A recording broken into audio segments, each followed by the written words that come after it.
नमस्कार विद्यार्थी मित्रांनो. ड्रीम पोस्ट अकॅडमीमध्ये तुम्हा सगळ्यांचे सहर्ष स्वागत. आज आपण केंद्रीय बजेट 2024-25 यांचा ओव्हरऑल व्ह्यू, त्याची ठळक वैशिष्ट्ये ह्या गोष्टी पाहणार आहोत. तर आपल्याला माहिती आहे की यावर्षी म्हणजे मागच्या वर्षी काय झालं, आपलं गव्हर्नमेंट चेंज झालं. तर त्याच्या अगोदर फेब्रुवारीमध्ये काय केलं होतं, तर त्या ठिकाणी आपण अंतरिम बजेट मांडलं होतं. म्हणजे काय, अंतरिम अर्थसंकल्प मांडला होता. आणि मग जुलैमध्ये काय केलेलं आपण, तर मग राहिलेला मग अतिरिक्त अर्थसंकल्प मांडला. तर हे सगळं झालं, बेसिक गोष्टी झाल्या. आता आपल्याला बजेटविषयी काही महत्त्वाच्या गोष्टी पाहिजेत. तर आपलं बजेट मांडलं कोणी, तर आपल्याला माहिती की सध्याच्या अर्थमंत्री निर्मला सीतारामन यांनी मांडलेलं होतं. आता मी थोडंसं या ठिकाणी निर्मला सीतारामन यांनी मांडलं. आता बेसिक बजेटविषयी गोष्टी जे दिलेत ना, ते ऑलरेडी आपण नोट्समध्ये दिलेले आहेत. आपले पुस्तक जे आहे आणि आपले नोट जे आहेत त्याच्यामध्ये ऑलरेडी आपण सगळ्या गोष्टी डिटेलमध्ये दिल्यात. म्हणजे बजेट काय असतं, कोण मांडतं, कुठलं मिनिस्ट्री मांडते, त्याच्यामधलं कुठलं डिपार्टमेंट मांडतं, आतापर्यंत सगळ्यात जास्त कुणी किती वेळा मांडलाय, राईट. ह्या सगळ्या बेसिक गोष्टी तुम्हाला आपल्या लेक्चरमध्ये आणि बुकमध्ये भेटून जातील. आपल्याला फक्त आपण एक करंटच्या अँगलने बघतोय की बजेटमध्ये नेमकं आपल्याला काय काय पाहिजे. तर बघा, हे तुमचं बजेट ॲट ग्लान्स आहे. म्हणजे काय, तुम्ही एका नजरेमध्ये पाहू शकता की बजेट नेमकं कशा प्रकारे या ठिकाणी आपल्याला प्राप्ती झालेली आहे, कशा प्रकारे आपल्याला खर्च झालाय. तर याच्यामध्ये बघा, 2022-23चे आपले ॲक्च्युअल्स आहेत, त्याच्यानंतर 23-24चे रिवाइज एस्टिमेट्स आहेत, 23-24चे बजेट एस्टिमेट्स आहेत आणि 24-25चे बजेट एस्टिमेट्स आहेत. आता हा नेमका काय प्रकार असतो तुम्हाला एकदम सिंपल भाषेमध्ये सांगतो. टेक्निकल भाषेमध्ये कदाचित ते डिफिकल्ट जाईल. आता बघा, तुम्ही कुठलाही सरकार एखादा खर्च करायचं ठरवतं, राईट.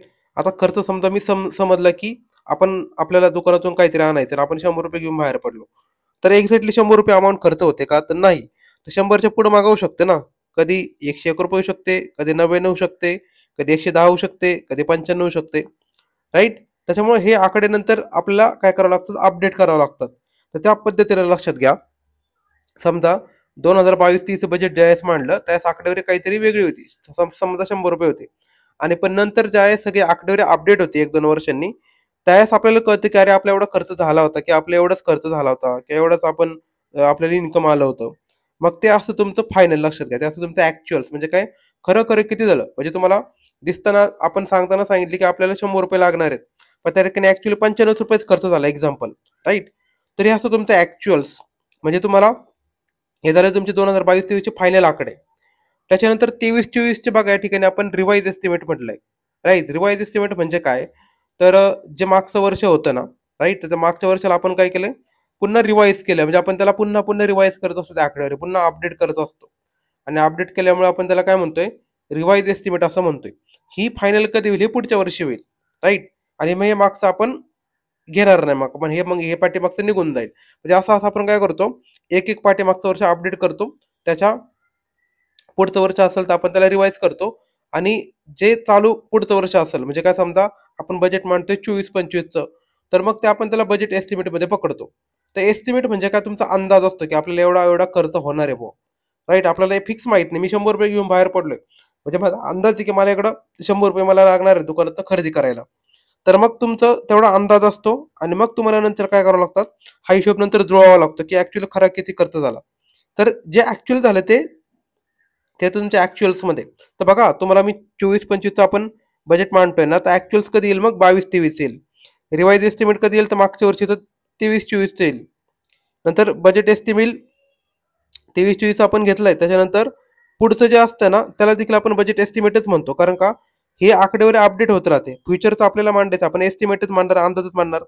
मागच्या वर्षीचं जे आहे 23-24, त्या ठिकाणी आपल्याला रिवाइजच करावं लागतं ते पुढे जाऊन या ठिकाणी. आणि मग या ठिकाणी तुम्ही बजेट एस्टिमेट पण घेतलेत आणि रिवाइज पण घेतलेत. कारण का, तर तुम्ही नंतर कम्पेअर करता त्याला की तुम्ही बजेट एस्टिमेट किती सांगितले होते आणि त्याची ऍक्च्युअली रिवाइज करून किती झाली. म्हणजे मागच्या वर्षी तर तुम्ही दोन्ही गोष्टी घेतल्यात बघा. मी म्हटलं त्याला थोडंसं हे करतो, तुम्हाला लक्षात येईल.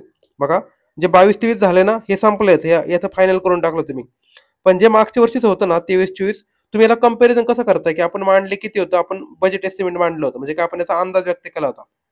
आणि आपण काय करतोय, याला पुन्हा रिवाइज करतोय, आकडेवारीला आपण काय करतो, पुन्हा अपडेट करतोय. म्हणजे अजून फायनल झाली का नाही झालेली 23-24ची, ती फायनल कधी होईल, 1 वर्षांनी होईल अजून.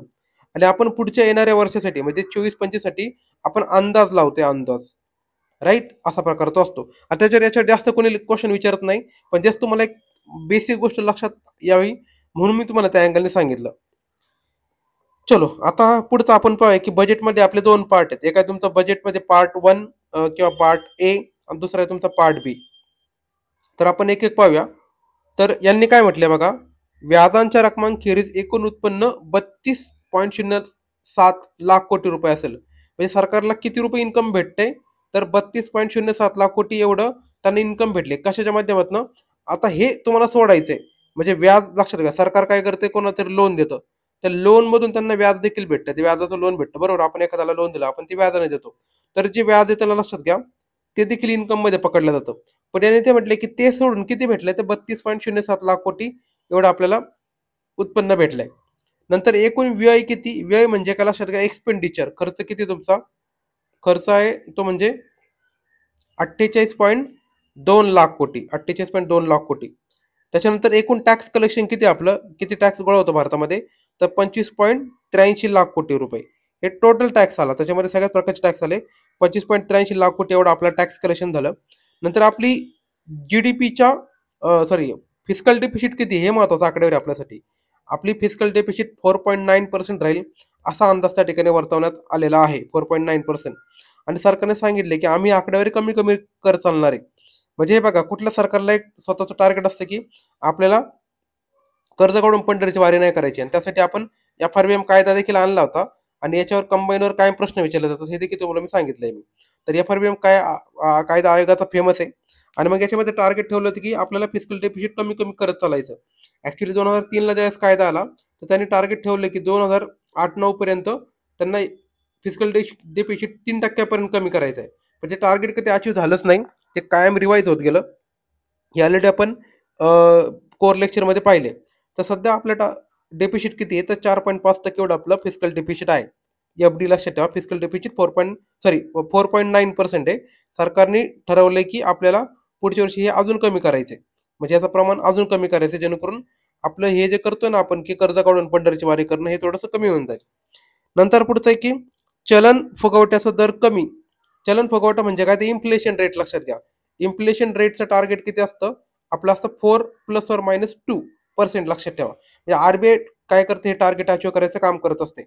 4 ± 2 म्हणजे ते 6 पर्यंत जाईल किंवा 2 पर्यंत जाईल, एवढं तुम्हाला रेंजमध्ये खेळायचं असतं. त्यांनी काय सांगितलंय की चलन फुगवट्याचा दर म्हणजे इन्फ्लेशनचा रेट स्थिर 4%कडे वाटचाल करेल. म्हणजे हे थोडंसं बरं चाललंय, दिलेल्या टार्गेट प्रमाणे चाललंय. त्याच्यानंतर मूळ चलन वाढ, त्याच्यामध्ये अन्न आणि इंधनाचा समावेश नसलेले ते 3.1% असेल. मूळ चलन वाढ म्हणजे काय लक्षात घ्या, तुमचं core inflation. Core inflation core inflation जे असतं ना, त्याच्यामध्ये आपण जे व्हॉलेटाईल असतात ना, व्हॉलेटाईल पदार्थ, अन्न, इंधन, यांना आपण पकडत नाही. कारण का, यांचे प्राइस खूप फ्लक्च्युएल असतात, फ्लक्च्युएट असतात काय प्राइस. दररोज बघा ना, फ्युएलचे प्राइस म्हणा, ह्या अन्नधान्याचे प्राइस फ्लक्च्युएट होतात. त्याच्यामुळे आपण यांना पकडत नाही, हे व्हॉलेटाईल असतात. त्यामुळं अन्न आणि इंधन राहिलेले जे तुमचं इन्फ्लेशन असतं त्याला म्हणतात तुमचं कोर इन्फ्लेशन, लक्षात ठेवा. त्याच्यानंतर पुढचं येते म्हणजे आपण याच्यामध्ये नेमकं फोकस कशावर केला ह्या बजेटमध्ये, तर रोजगार निर्मिती, कौशल्य विकास, MSME आणि मध्यम वर्ग. म्हणजे काय, तर employment generation, skill development, small micro small medium industries, म्हणजे काय, सूक्ष्म लघु मध्यम उद्योग, आणि मध्यम वर्ग म्हणजे मिडल क्लास. तर अशा 4 गोष्टींवर आपण फोकस केलंय. कोण रोजगार निर्मिती, कौशल्य विकास, MSME आणि मध्यम वर्गावर फोकस केलंय. आता आपण वेगवेगळे सेक्टर पाहूया. पहिले तुमचं रोजगार आणि कौशल्यासाठी पंतप्रधानांचे 5 योजनांचे पॅकेज त्यांनी जाहीर केलेत. यासाठी मी कलर थोडासा वेगळा वापरतो. तर बघा, रोजगार आणि कौशल्यासाठी पंतप्रधानांच्या 5 योजनांचे पॅकेज आहेत. तर 5 योजना कुठल्या आहेत, तर त्यांनी सांगितलं की राहिलेल्या म्हणजे पुढच्या 5 वर्षांमध्ये देशातील जवळपास 4.5 कोटी, इथं 4.1 म्हणले आपण, राऊंड फिगर 4.5 कोटी पकडू. 4.5 कोटी तरुणांना आपल्याला रोजगार द्यायचे, कौशल्य द्यायचे आणि इतर ऑपॉर्च्युनिटी द्यायच्यात. त्यासाठी आपण 5 योजना आणि त्याचे उपक्रम यांचं पॅकेज राबवलंय. त्यापैकी पहिली योजना कुठली आहे, तर नवीन कर्मचारी. समजा आपल्या नवीन कर्मचारी जे कोणी याच्यामध्ये नोंदणीकृत येईल, राईट, तर त्यांना 3 हप्त्यामध्ये 15,000 रुपयापर्यंतचे 1 महिन्याचे वेतन दिलं जाईल. कर्मचारी भविष्य निर्वाह निधी संघटना, EPFO आपल्याला माहिती आहे, EPFO, right, employee provident fund organisation. याची एक्झाम्पल होते आपल्याला माहिती आहे. तर याच्यामध्ये रजिस्टर होणाऱ्या नवीन कर्मचाऱ्यांना आपण काय करतोय म्हणजे गव्हर्नमेंट 3 हप्त्यामध्ये 15,000 पर्यंतचे 1 महिन्याचे वेतन देणार आहे, असं त्यांनी पॅकेजमध्ये जाहीर केले. दुसरी स्कीम काय आहे तर उत्पादन क्षेत्रात रोजगार निर्मिती करायची. तर पहिल्या 4 वर्षांमध्ये कर्मचाऱ्यांच्या EPFO योगदानाच्या संदर्भात कर्मचारी आणि नियोक्ता दोघांना विशिष्ट प्रमाणात थेट प्रोत्साहन दिले जाईल. आता हे कशासाठी केलेलं लक्षात घ्या. सरकार या ठिकाणी काय करत असतं, आपल्याला माहिती आहे की आपला ज्यावेळेस PF कटतो ना, त्यावेळेस आपल्याला समजा तुमचं एक्झाम्पल घ्या, तुमचं ₹100 PF कटतोय. तर तुम्हाला एक ठराविक अमाउंट द्यावी लागते. एक्झाम्पल आपण पकडूया की ₹50 तुम्ही दिले आणि ₹50 तुमचा मालक देत असतो. राईट? तर या ठिकाणी सरकारचं काम काय माहिती आहे का? सरकार त्या कंपनीचं जे कॉन्ट्रिब्युशन असतं, तर ते देण्याचा प्रयत्न करू शकतो. जेणेकरून कंपन्या काय करतील, लोकांना हायर करतील आणि त्या ठिकाणी रोजगार निर्मिती वाढवतील. असं याचं सिंपल मिनिंग आहे. त्याच्यामध्ये तुम्हाला थोडंसं मी या ठिकाणी कॉम्प्लिकेटेड सांगितलंय, पण सिंपल भाषेमध्ये सांगतोय, की रोजगार निर्मिती वाढवायची असेल, तर या ठिकाणी मग सरकार काय करणार, तर जे त्यांची कंपनीचा मालक जो असतो ना, जे PF मध्ये कॉन्ट्रिब्युशन देणार, तर ते स्वतः सरकार देणार. जेणेकरून काय होईल, ती कंपनी तुम्हाला हायर करण्यासाठी काय होईल, प्रोत्साहित होईल आणि जास्तीत जास्त लोकांना हायर करेल. त्याच्यानंतर पुढचं आहे ते म्हणजे योजना क. याच्यामध्ये काय सांगितलंय, की नियोक्त्यांना सहाय्य. सरकार प्रत्येक अतिरिक्त कर्मचाऱ्यासाठी नियोक्त्याच्या EPF योगदानासाठी 2 वर्षात दरमहा ₹3,000 प्रतिपूर्ती करेल. जे आता सांगितलं तेच बघा, 2 वर्षासाठी किती देणार? ₹3,000.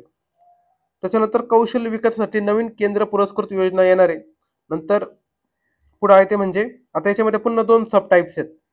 5 वर्षांच्या कालावधीत 20 लाख तरुणांना कुशल बनवले जाईल आणि 1000 औद्योगिक प्रशिक्षण संस्था म्हणजे ITI इंडस्ट्रियल ट्रेनिंग इन्स्टिट्यूट यांची हब आणि स्पोक प्रणालीमध्ये सुधारणा केली जाईल. म्हणजे थोडक्यात असं यांना सांगायचंय की स्किल डेव्हलपमेंटसाठी एक नवीन सेंट्रली स्पॉन्सर्ड स्कीम येणार आहे. सेंट्रली स्पॉन्सर्ड स्कीम याच्यामध्ये पुढच्या 5 वर्षामध्ये त्यांनी किती लोकांना टार्गेट ठेवलंय, तर पुढच्या 5 वर्षामध्ये 20 लाख तरुणांना स्किल बनवायचे, स्किल डेव्हलपमेंट द्यायची त्यांना.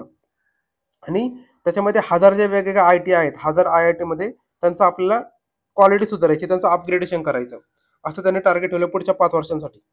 त्याच्यानंतर पुढचं 5वी योजना याच्यामध्ये येत्या 5 वर्षामध्ये येत्या 5 वर्षात 1 कोटी तरुणांसाठी आघाडीच्या 500 कंपन्यांमध्ये इंटर्नशिप स्कीम लागू केली. इंटर्नशिप स्कीम म्हणजे त्याला मराठीमध्ये अंतर्वासिता म्हणतात. हे थोडंसं टेक्निकल शब्द आहे. तुम्ही इंटर्नशिप लक्षात ठेवा.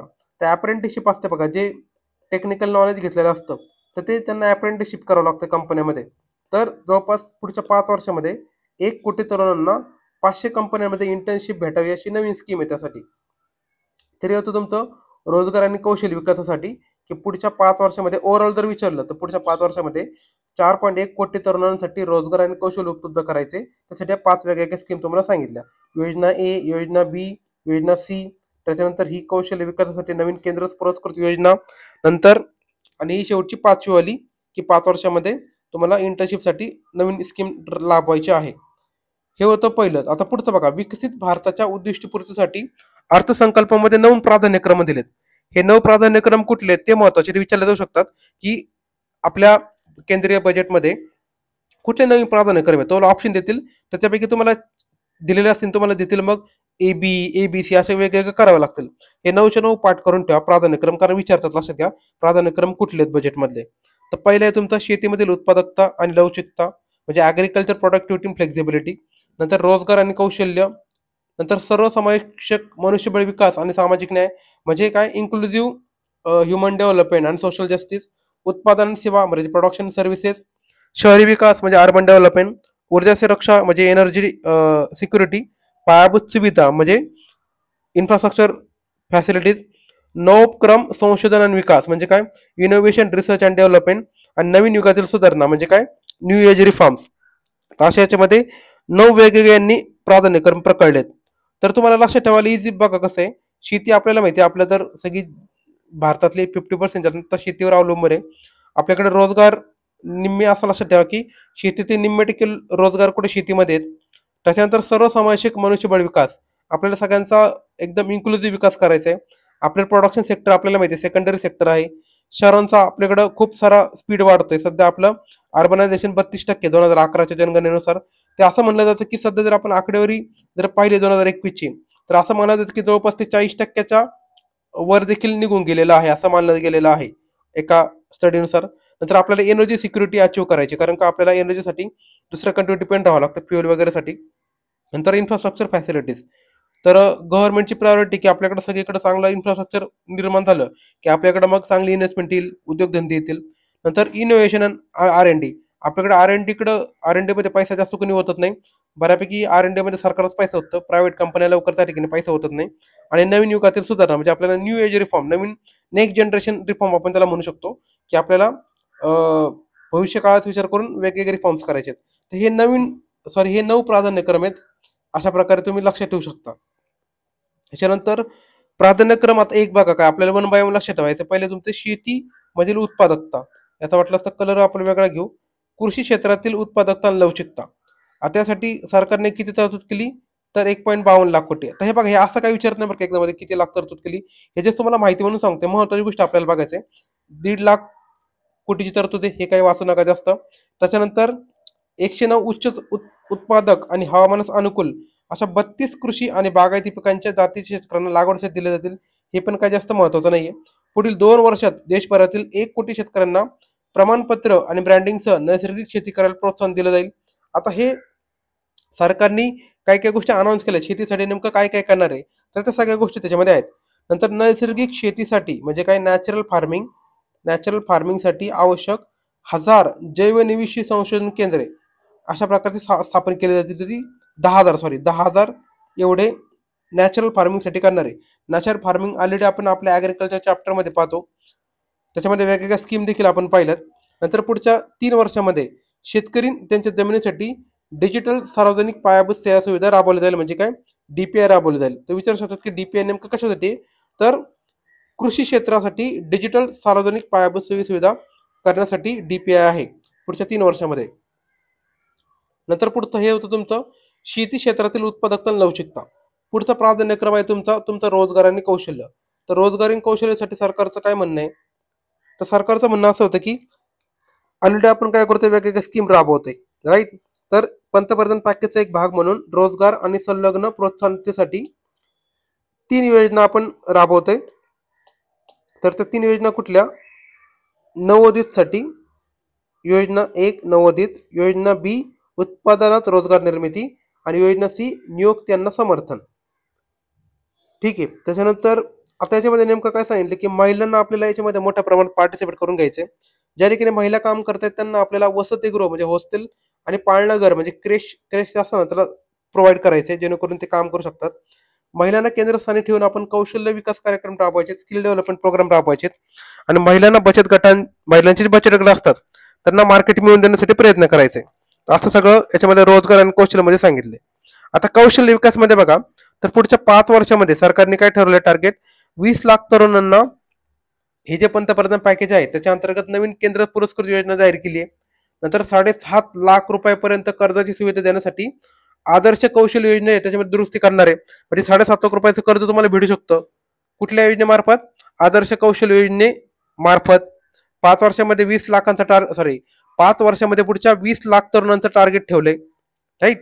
तर त्याच्यानंतर सरकारी योजना आणि धोरणाअंतर्गत कुठलाही लाभ जर कोणाला भेटत नसेल, एखाद्या युवकाला समजा गव्हर्नमेंट स्कीमचा लाभ भेटत नसेल, तर अशा युवकांना देशभरातील संस्थांमध्ये जे काही उच्च शिक्षण संस्था आहेत त्या ठिकाणी 10 लाखापर्यंत शैक्षणिक कर्ज देखील त्या ठिकाणी भेटू शकतं.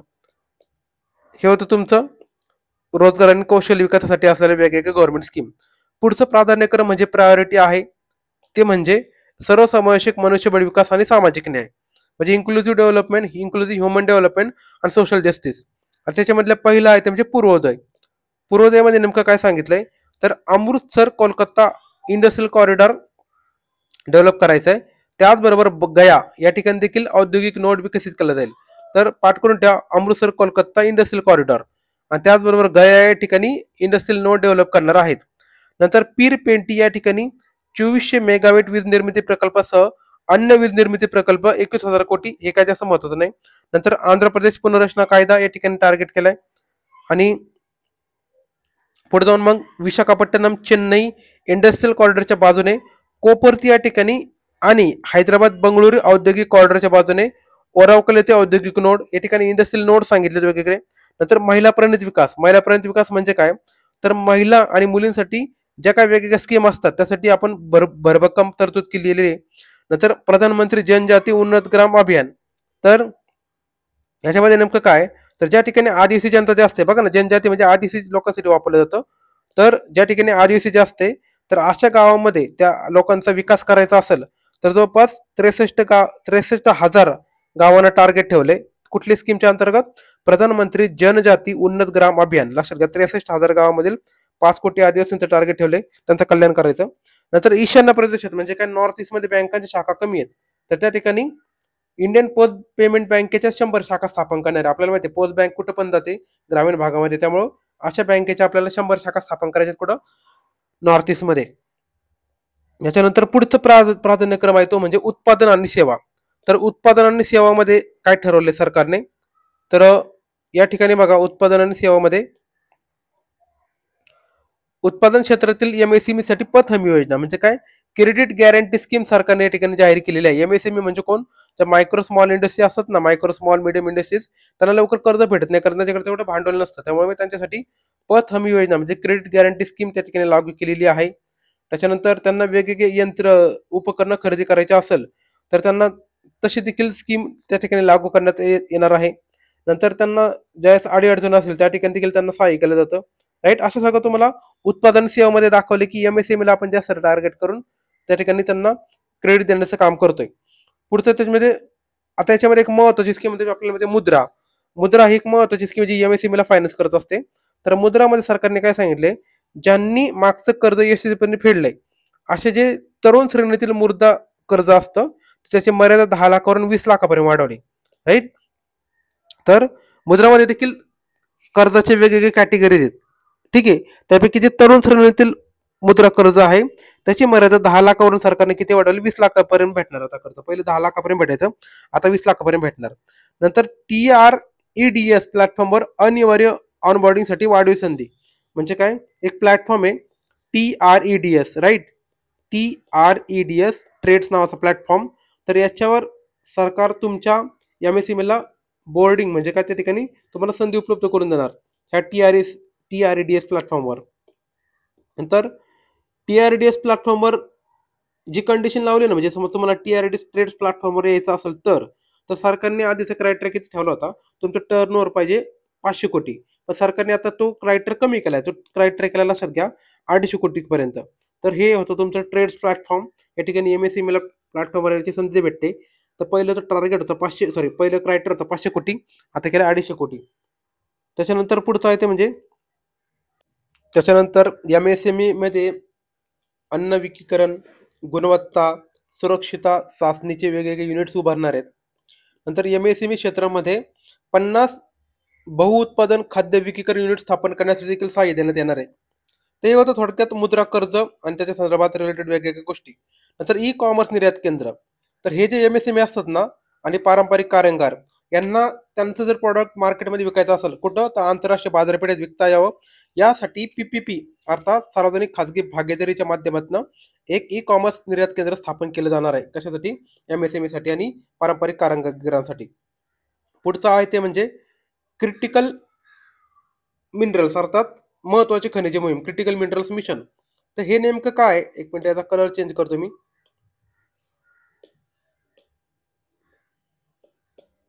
बघा पुढचे तुमचं क्रिटिकल मिनरल्स मिशन. तर महत्वाचे जे खनिजे आहेत ना, क्रिटिकल मिनरल्स महत्वाचे, तुम्ही क्रिटिकल लक्षात ठेवा. क्रिटिकल मिनरल जे आहेत ना, यांचा देशामध्येच उत्पादन करायचं, पुनर्वापर करायचा आणि फॉरेनमध्ये जर कुठं मालमत्ता म्हणजे तशा प्रकारचे खाणे असतील तर ते अक्वायर करण्यासाठी भारताने काय केलंय, क्रिटिकल मिनरल्स मिशन चालू केलेली आहे. कुठली? Critical minerals mission. आणि यापूर्वी ज्या ठिकाणी आपण पुढं उत्खनन केलेलं असेल, संशोधन केलेलं असेल, तर त्याच्यासाठी ऑफशोर ब्लॉकचा पहिल्या टप्प्याचा लिलाव करण्यात येणार आहे. नंतर पुढचं डिजिटल सार्वजनिक पायाभूत सुविधांचा अवलंब म्हणजे काय, तर हे याच्यामध्ये नेमकं काय सांगितलंय, तर कर्ज वितरण करण्यासाठी, ई कॉमर्ससाठी, शिक्षण, आरोग्य, कायदा, न्याय, लॉजिस्टिक, एमएसएमई सेवा वितरण आणि शहरी प्रशासन या ठिकाणी DPIचा वापर करायचा. DPI म्हणजे काय, डिजिटल सार्वजनिक पायाभूत सुविधा. तुम्हाला विचारू शकता DPIचा फुल फॉर्म काय, तर लक्षात घ्या डिजिटल पायाभूत सुविधा.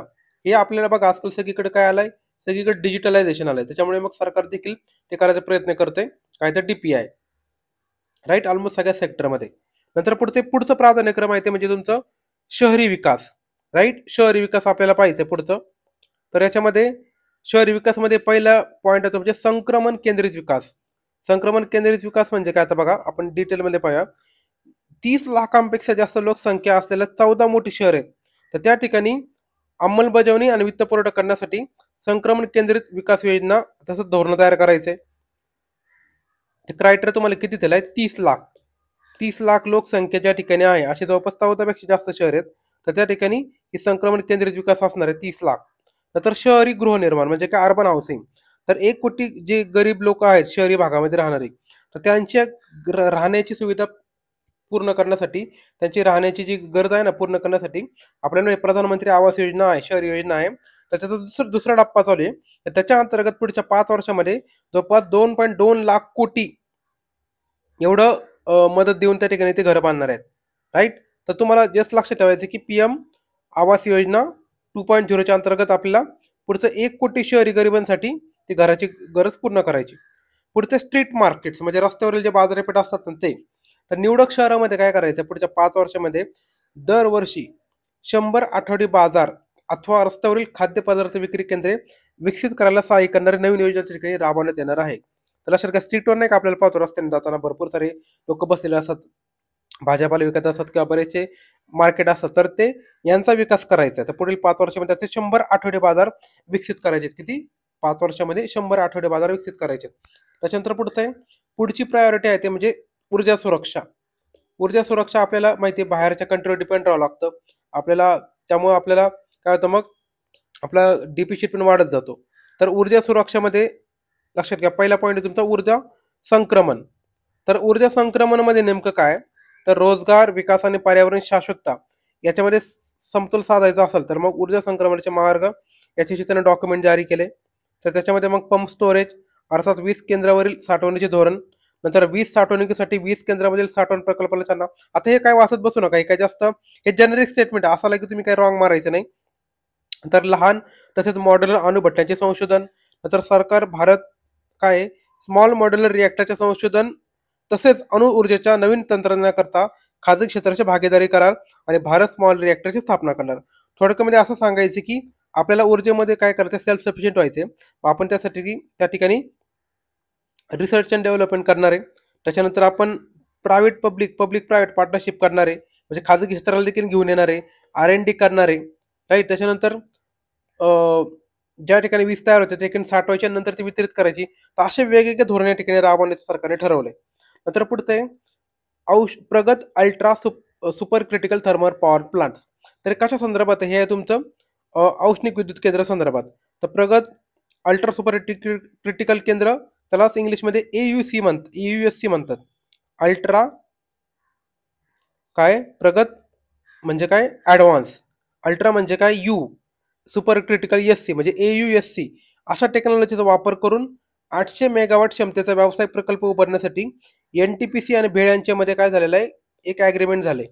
तर असं विचारलं की AUSC तंत्रज्ञानासाठी कुणी करार केला, तर NTPC आणि भेळने करार केलेला आहे 800 मेगावॉट क्षमतेचा प्रकल्प उभारण्यासाठी. नंतर हार्ड टू ॲबेट म्हणजेच काय, कार्बन उत्सर्जन कमी करण्याचे आव्हान असलेल्या उद्योगांसाठी रोडमॅप त्यांनी जाहीर केलेला आहे, म्हणजे आराखडा. हार्ड टू हॅबिट म्हणजे काय, ज्यांचं उत्सर्जन कमी करण्याचं आव्हान आहे अशा उद्योगासाठी त्यांनी रोडमॅप जारी केला. असे काही उद्योग असतात त्या ठिकाणी आपल्याला उत्सर्जन कमी करण्याचं थोडंसं क्रिटिकल असते, म्हणजे लवकर होत नाही त्या ठिकाणी, त्याला आपण मजबुरी असते तसा प्रकार.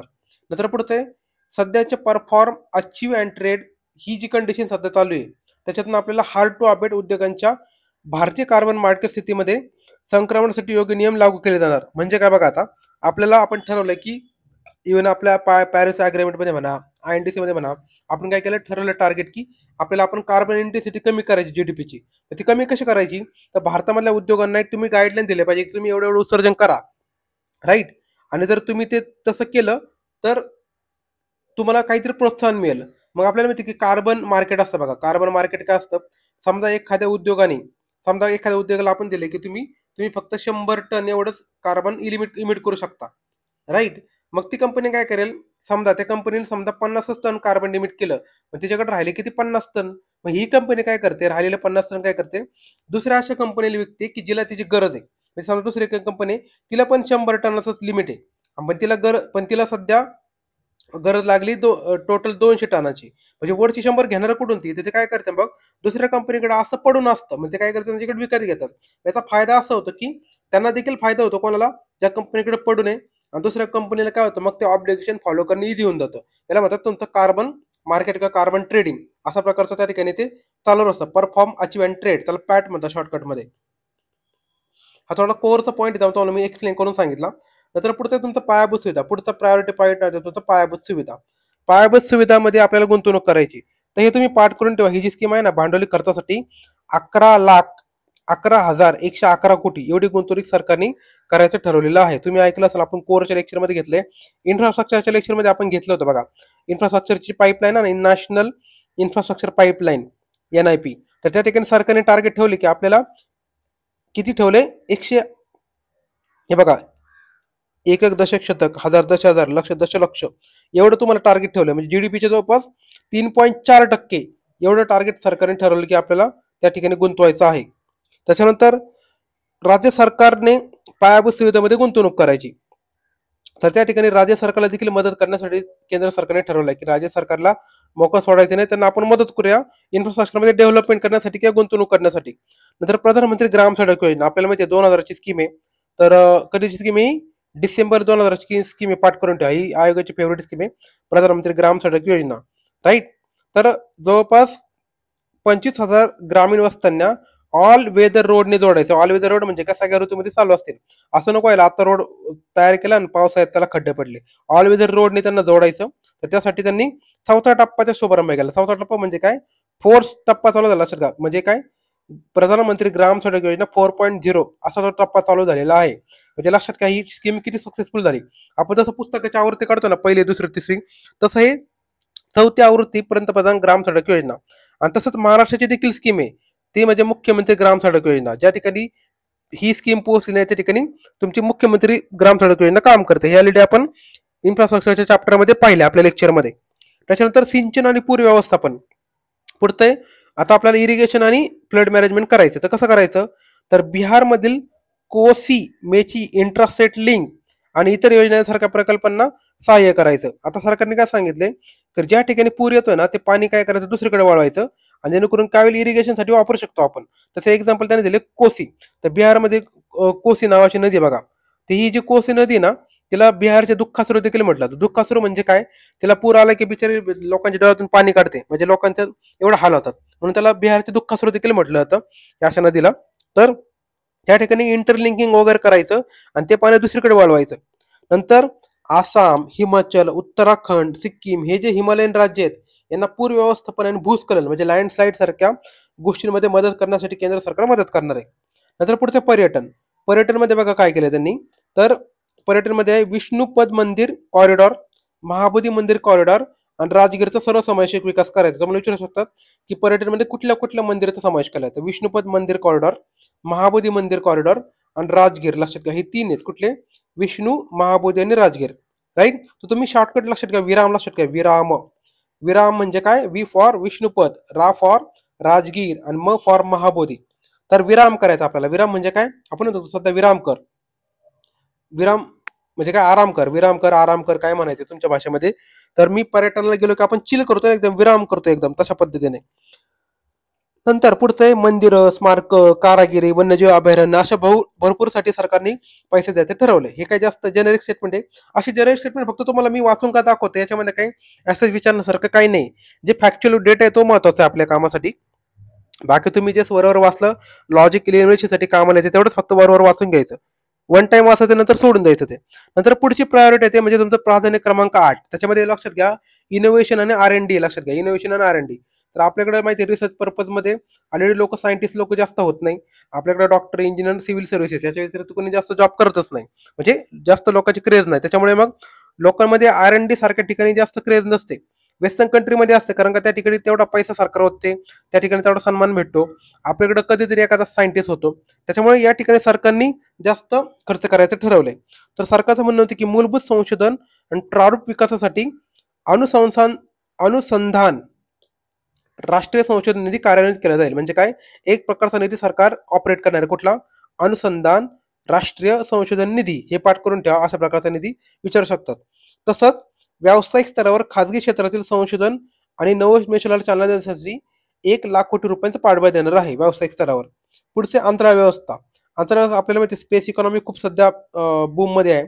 तर पुढच्या 10 वर्षामध्ये आपल्याला अंतराळ इकॉनॉमीचा 5 पटीने विस्तार करायचा आहे. तर त्यासाठी सरकार 1,000 कोटीचं भाग भांडवल उभारणार आहे. किती? 1,000 कोटी त्या ठिकाणी गुंतवणार आहे किंवा भांडवल त्या ठिकाणी उभं करणार आहे, लक्षात घ्या. तर वेगवेगळ्या मार्गाने उभारू शकतात. तर 10 वर्षामध्ये आपल्याला विस्तार किती करायचा? 5 पटीने करायचा. म्हणजे 5 पटीने त्याला ग्रो करायचं आपल्याला स्पेस इकॉनॉमीला. त्याच्यानंतर पुढची प्रायोरिटी म्हणजे 9 नंबरची प्रायोरिटी ते म्हणजे पुढच्या टप्प्यातील सुधारणा. त्याला आपण नेक्स्ट जनरेशन रिफॉर्म म्हणू शकतो किंवा नवयुगातील सुधारणा देखील म्हणू शकतो. याच्यापैकी पहिली आहे ते म्हणजे तुमची ग्रामीण भूखंड संबंधित योजना. तर याच्यामध्ये नेमकं काय? तर प्रत्येक जमिनीसाठी सरकार काय करणार आहे? एक प्रकारचा आयडी देणार आहे. बघा आपल्याला कसा पॅन क्रमांक असतो तसा प्रत्येक लँडचा जे एक तुकडा असतो ना त्याला एक ULPIN देणार आहे. ULPIN, right? Unified land parcel identification number असं त्याचा इंग्लिशमध्ये फुल फॉर्म आहे. यासाठी आपण आपल्या लँड रिफॉर्मच्या जो पॉईंट आहे कृषीचा चॅप्टर आहे ना आपल्या बुकमध्ये ना आपल्या लेक्चरमध्ये ऑलरेडी आपण त्याच्यामध्ये कव्हर केले. तर ULPIN सारख्या गोष्टी देणार जेणेकरून काय येईल? एकदम त्याचं प्रॉपर डिजिटायझेशन होऊन जाईल. उद्या काय वाद निर्माण झाला तर अशा प्रकारे त्याचा फायदा होतो, राईट? आता बघा आपण बाहेर तुम्ही कुठे ट्रान्झॅक्शन केलं तुम्हाला पहिले पॅन मागतात. आता पॅन एकदम ऑथेंटिक नंबर आहे ना, तुम्हाला त्याला व्हेरीफाय करायची गरज नाही पडावं लागत, राईट? त्याच्यामुळे मग अशा प्रकारचे जर नंबर आले ना तर सरकारला सोयीचं होतं. तुम्हाला जास्त डॉक्युमेंट मागायची गरज नाही पडत. तसं त्याच्यानंतर कॅडेस्ट्रल नकाशांचे डिजिटायझेशन. कॅडेस्ट्रल म्हणजे काय? तो जमिनीचा सर्वे केलेला असतो ना त्याचं एक प्रॉपर नकाशाचं डिजिटलायझेशन करायचं.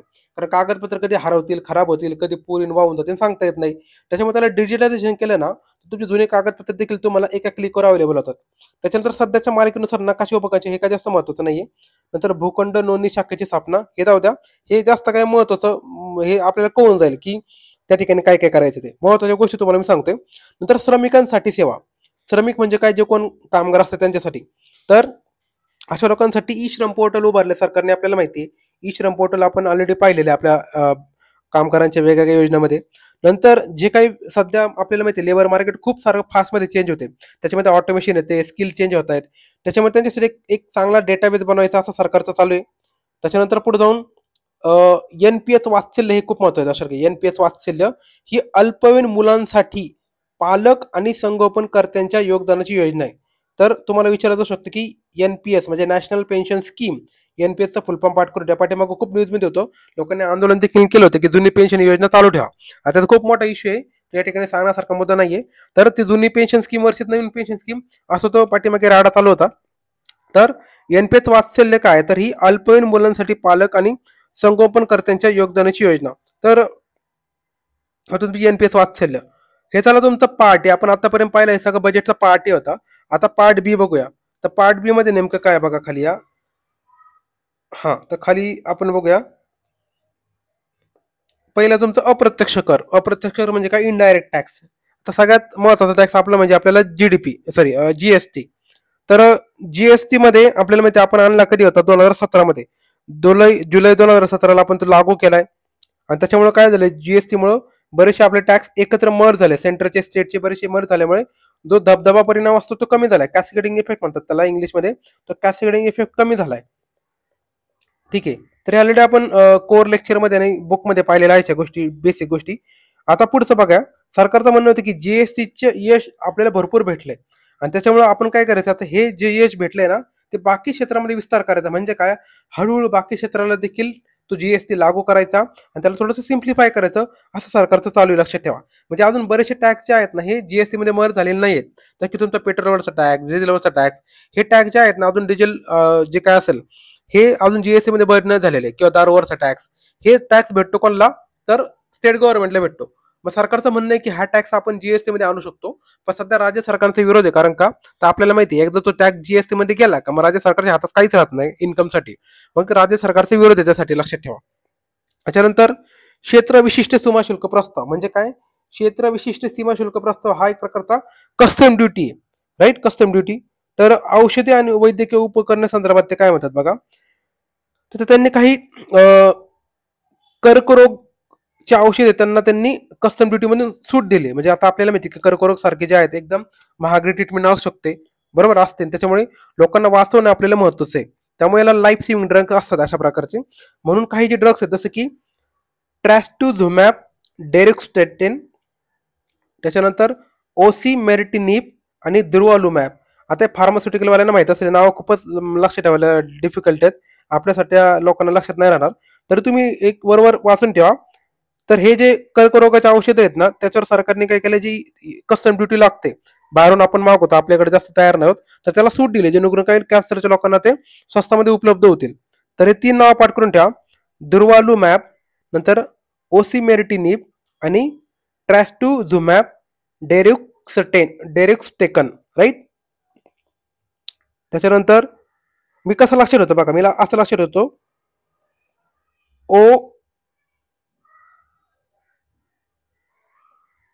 हे बघा, ओ दुर्वा, ओ म्हणजे काय, ओ दुर्वा, आणि इथे लिहितो टॅटू.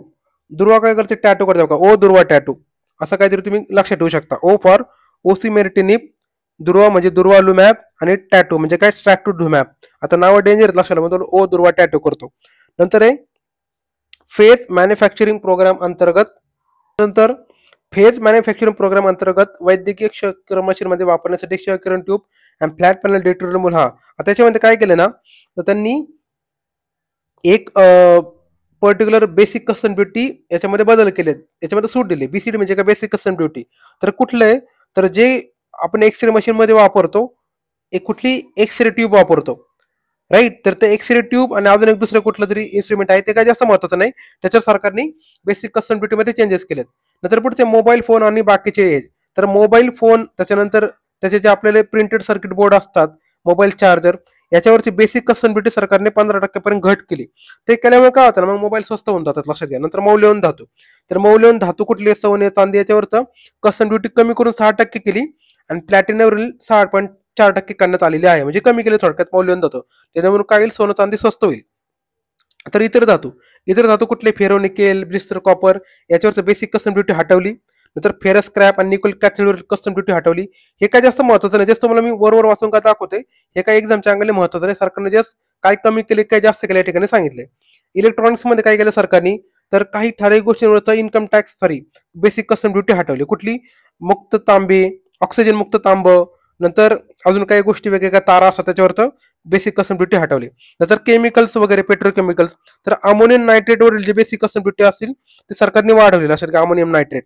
नंतर प्लास्टिक, तर सरकारने पीव्हीसी फ्लेक्स बॅनरवरील बेसिडी मध्ये 10 ते 25% वाढ केली. तर बघा, बॅनरची किंमती वाढल्या जातात, कारण का, तर पीव्हीसी फ्लेक्स बॅनर जो असतो ना, त्याच्यावरच्या सरकारने टॅक्स वाढवल्यामुळे तो बॅनर महाग झाले जातात.